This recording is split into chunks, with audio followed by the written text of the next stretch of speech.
o Fundo Brasil de Direitos Humanos, que a gente recebe agora quinzenalmente aqui no Bom para Todos, e sempre traz debates importantíssimos assim para a gente ter de interesse público. Enfim, hoje a nossa conversa com o Fundo é sobre o massacre de Guapoí e o aumento das violências contra povos indígenas. E daí eu vou explicar para vocês o que aconteceu, um episódio super recente.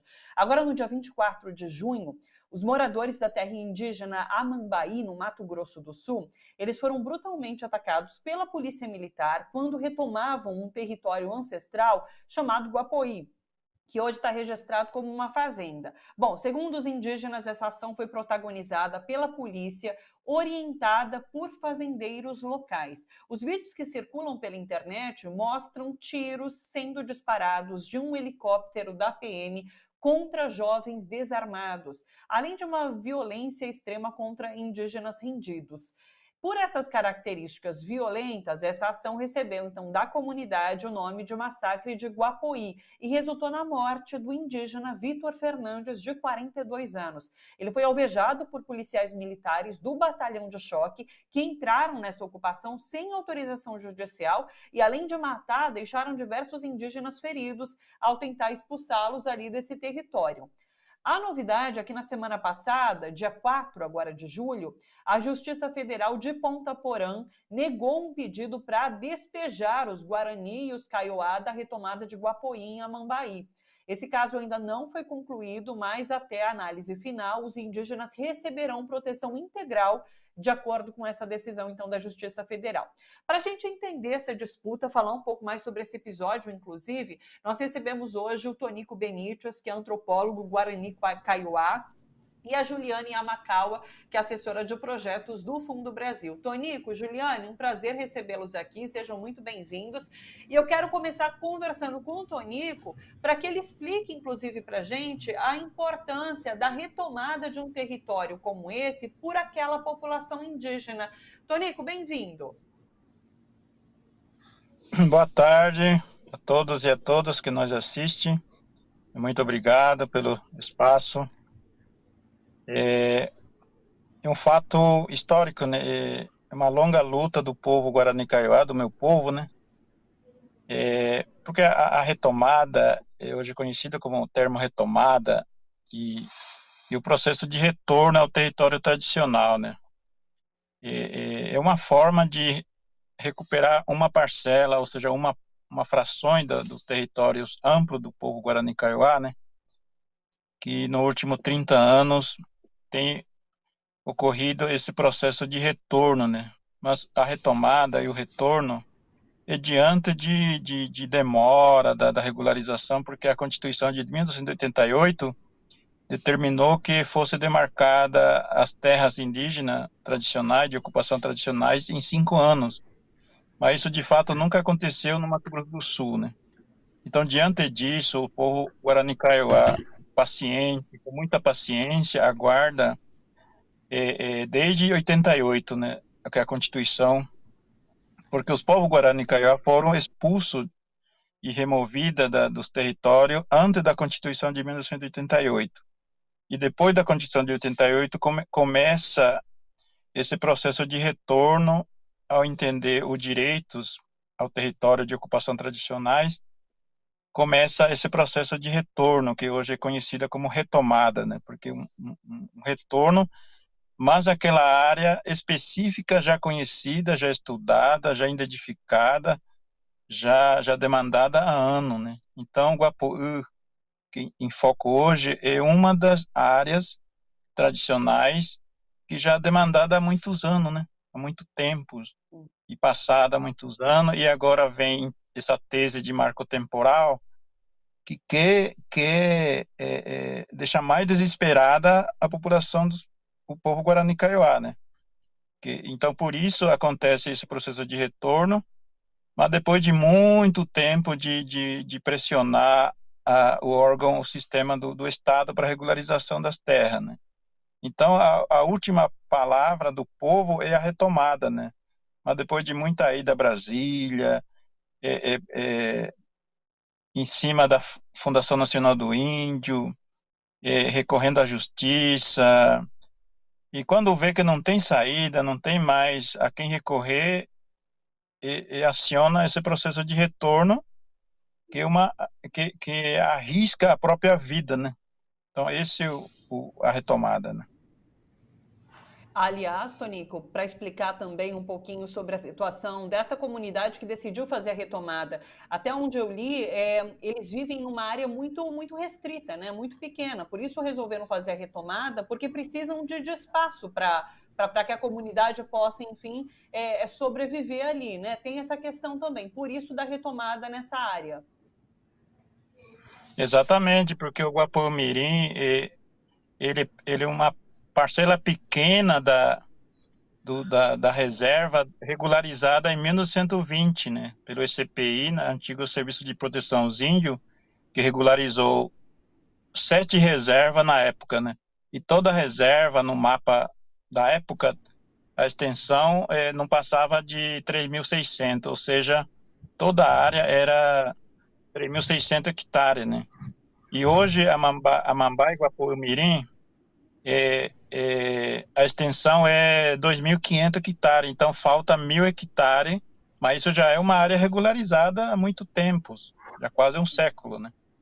E uma demanda antiga da comunidade daquela área, porque fica à margem da reserva, porque ele ficou fora, ou seja, foi ocupada, foi invadida por particulares e ficou fora do mapa, né? Ou seja, da ocupação. No mapa contém, tá lá no mapa, só que os povos Guarani nunca ocupou.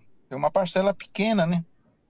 Aí começou esse processo de retorno nos últimos meses, né? Já faz 2 meses que esse movimento de retorno e nesse contexto atual hoje não se explica, ou seja, o Estado não quer explicar que aquela demanda é antiga, né? Nem a mídia local nega que aquela área é uma terra indígena e acaba divulgando de outras formas, de forma distorcida e classificando os indígenas como de forma muito pejorativa, discriminatória, racista, né? Falando que não é indígena, paraguaio, falando que ali tem grupo criminoso ligado ao tráfico internacional de arma. Então, acaba justificando como fosse quem estaria lá em movimento estaria ligado a uma organização criminosa, né? Mas isso não procede. Só que a justificativa para atacar hoje pelo próprio Estado, ação do Estado, que o helicóptero e batalhão de choque, todos ligar, é o sistema do Estado, né? E para justificar isso, o meu povo, né, foi classificado dessa forma. É um povo que já luta há muitos anos, né? E pós-pandemia, toda a comunidade se encontra em estado de miséria, né? Se encontra em situação de fome, situação de miséria, vulnerável, porque pós-pandemia, né? E diante disso, espaço é pequeno, não tem como produzir mais, porque a Mambai é a segunda maior população do Mato Grosso do Sul, depois de Dourado, né? Porque aí tem mais de 12 mil indígenas ocupando 2.500 hectares, né? Então, o fato é esse.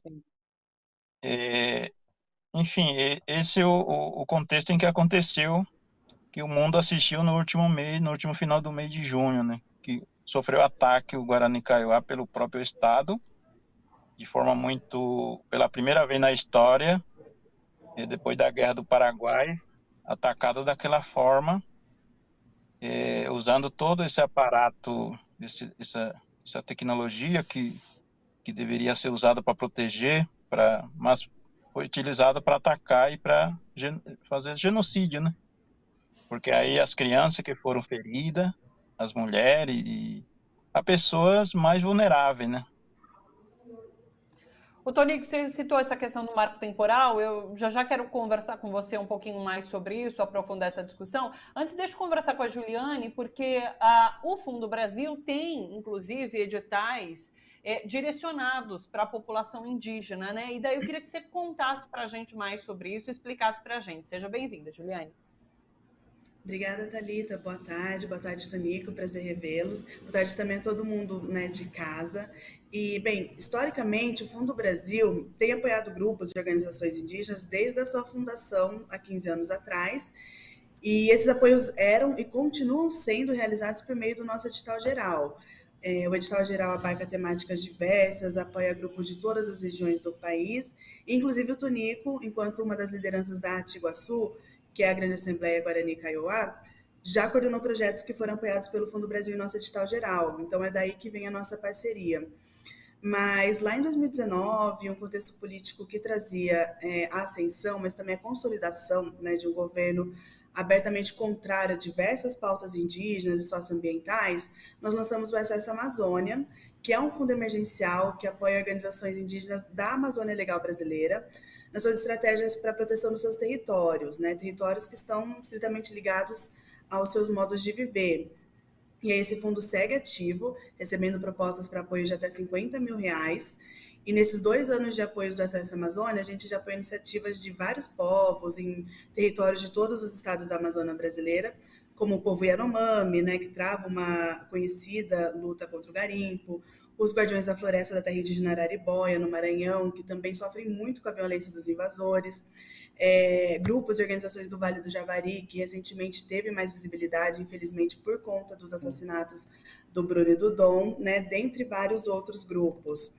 E, para além disso, a gente tem também o nosso fundo emergencial para lideranças indígenas, que apoia lideranças e comunidades que têm sofrido ameaças, ataques em razão de suas atuações em defesa dos seus direitos, ou em defesa dos direitos dos povos indígenas como um todo. E, por fim, a gente tem os nossos editais específicos, né? A gente tem um específico que foi lançado no final do ano passado, específico para grupos indígenas, é o edital em defesa dos direitos dos povos indígenas. 10 grupos tiveram projetos contemplados, que estão executando agora ao longo de 2022. Inclusive, um dos grupos foi a Retomada Jovem da Atiguaçu, né, um grupo de jovens Guarani Kaiowá que o Tonico certamente conhece, já trabalhou com eles. E, para além desse edital, a gente tem grupos indígenas apoiados e contemplados também em outros editais específicos, que são de temáticas específicas, mas não de públicos específicos, como, por exemplo, o edital Porta de Saída, para grupos que trabalham com ingressos do sistema prisional, o de mobilização em defesa dos espaços cívicos, da democracia, dentre outros que a gente lançou no último ano. Então, o Fundo Brasil tem esse cuidado em tentar apoiar o movimento indígena de formas diversas, por pautas diversas, porque as ameaças de retrocessos também são diversas e chegam por todos os lados, né? Fundo Brasil está quinzenalmente aqui com a gente, trazendo esses grandes debates necessários aqui para a nossa população no geral e apontando caminhos de auxílio, né? O Fundo Brasil auxilia esses grupos organizados da sociedade civil e inclusive, que fazem parte da população indígena, enfim, como a Juliana traz para a gente, uma questão tão urgente que a gente tem discutido hoje. Tonico, voltando a essa questão do marco temporal, inclusive, você citou essa discussão aqui para a gente, e o STF, esse ano, já teve oportunidades de discutir e de fechar essa questão, né, sobre o marco temporal, e acabou postergando essa decisão e essa discussão, né? Qual o impacto dessa falta de tomada de decisão por parte do Supremo e como isso se reflete, por exemplo, nas forças de segurança pública atuando dessa maneira como foi aí em Guapoí? Porque é isso, parece que não um incentivo, mas talvez uma decisão do STF em torno do marco temporal bom, não desse incentivo para ações como essa. Como que você vê essa relação, enfim? Bom, essa tese de marco temporal, ele provoca, ele acirra mais, ou seja, amplia o conflito, né? Porque deixa, por um lado, o povo em estado de desespero, né? E ao longo do ano vai adiando e não acontece o desfecho, ou seja, não se conclui, né? Então, diante disso, o povo Guarani Kaiowá, principalmente, que todas as comunidades foram expulsas antes de 1988 por conta da tutela, que na época, juridicamente, indígena não podia se defender, não podia recorrer à justiça por conta da lei da época, né, que o indígena era considerado relativamente tipo criança, não podia, né, era a FUNAI que o órgão tutor, né, e a tese de marco temporal acaba, por um lado, dificultando, né, paralisando todo o processo, e por um lado também permitindo essa ação, né, esse tipo de ação que o próprio Estado acaba decidindo atacar o próprio indígena, né? Porque dessa tese marco-temporal em pauta, né? Ou seja, final de 2000, os Guarani Kaiowá sempre foram atacados, né? Desde pós-guerra do Paraguai, os povos que mais sofreram o tipo de ataque, remoções forçadas e desvinculação do território, confinamento em pequena área. É ao longo da história que aconteceu, mas sempre era feita pela equipe, ou seja, pelo particulares, né? Então, na época, até hoje, até recentemente, nesse momento, os Guarani Kaiowá, a organização em Itaguaçu, que está há mais de 40 anos, sempre recorre ao Estado, né? Recorre ao Estado, denunciando e buscando possíveis soluções, enfim, acreditando no Estado, né? Mas nesse contexto da tese marco-temporal em pauta, que não há ainda definição, e acontece hoje que o próprio Estado acaba atacando os movimentos indígenas Guarani Kaiowá, né? Essa manifestações que na Constituição é um direito, né? O povo Guarani Kaiowá, o povo indígena se manifestar. E então o marco temporal está trazendo, por um lado, estimulando o ataque aos mais vulneráveis, que os indígenas, e dando força mais para o Estado se apropriar desse instrumento, né, para usar a arma de guerra contra os Guarani Kaiowá, né?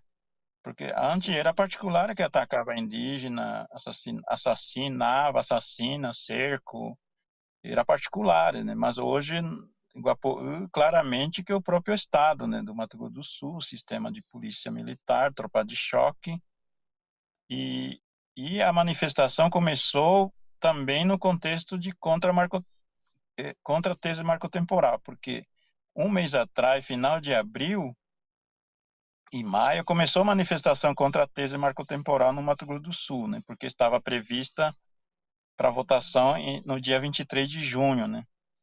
E no dia 23 de junho, que estava em Guaporé se manifestando contra a tese marco-temporal, é justamente no momento que ele foi atacado, né? Sim. Então, é possível se observar que a tese de marco-temporal, enquanto está nessa situação paralisada, Sim. não se sabe qual rumo que vai se decidir, acaba estimulando, ampliando contra os Guarani Kaiowá esse tipo de violência, né? É preocupante, então, que não deveria, né? Não deveria acontecer, porque está muito claro que temos o nosso direito, né? Passou da hora, realmente, do Supremo Tribunal Federal botar novamente em pauta essa discussão e finalizar esse debate, né? É importantíssimo que isso aconteça para que episódios como esse parem de ocorrer ou, pelo menos, enfim, não ganhem força como ganham hoje, né? Tonico, agradeço demais a sua participação, Juliane também, aliás, fundobrasil.org.br, todas as informações estão lá em relação ao edital, se você quer ter informação para, de repente, se inscrever ou para saber quem está sendo beneficiado, para acompanhar o trabalho das organizações, está tudo lá no fundobrasil.org.br. Obrigada, pessoal, um abraço para vocês, até a próxima. Obrigada, Obrigado. Thalita. Obrigada, Tonico. Obrigado a todos. Tchau. Um abraço. Até. Obrigado. Obrigada, pessoal. Estive aqui, então, com o Tonico Benítez, que é antropólogo Guarani Kaiowá, e a Juliane Yamakawa, que é assessora de projetos do Fundo Brasil.